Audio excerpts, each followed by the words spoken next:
बीडमध्ये संतोष देशमुख हत्याकांड प्रकरणामध्ये आकालाही मुक्का लागला पाहिजे अशी मागणी आता भाजप आमदार सुरेश धस यांनी केली आहे। धाराशिवमध्ये आयोजित सभेत त्यांनी पुन्हा एकदा मंत्री धनंजय मुंडेंवरती निशाणा साधला। तर वाल्मिक कराडनं 2024 मध्ये आयोजित केलेल्या सांस्कृतिक महोत्सवासाठी 10 लाख रुपयांचा खर्च झाला, मात्र सरकारकडून या कार्यक्रमासाठी तब्बल 5 कोटी रुपये घेतले गेले असा आरोपही धस यांनी केलाय।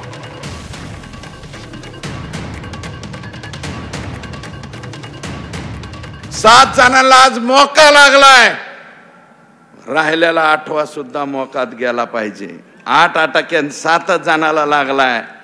302 सुद्धा त्याच्यामध्ये सुद्धा हा आका आहे। आका म्हणत असेल मेरा कुछ संबंध नहीं है, तूच तो मेन है। आणि वरचा आका 19 ऑक्टोबरला स्वतःच्या बंगल्यावर सातपुडा बंगल्यावरती बैठक ज्या मंत्र्यांनी घेतली तो ह्याच्यातला आरोपी नाही। हे कसं मला समजून सांगा ना पोलिसा हो। महासंस्कृती कार्यक्रम घेतला आमच्या ह्यांनी, कोणी आका महासंस्कृती महोत्सव बीड 2024 सगळा मिळून खर्च झाला 10 लाख।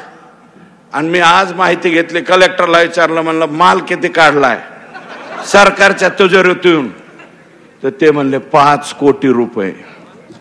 सगळा मिळून खर्च 10 लाख झालाय त्या महोत्सवाचा। 5 दिवस महोत्सव चालला, कुठलं बी येंडू गोंडू काही उचलून आणायचं तिथं ठेवायचं, अशा पद्धतीचा तो महोत्सव। 5 कोटी रुपये खाल्ले।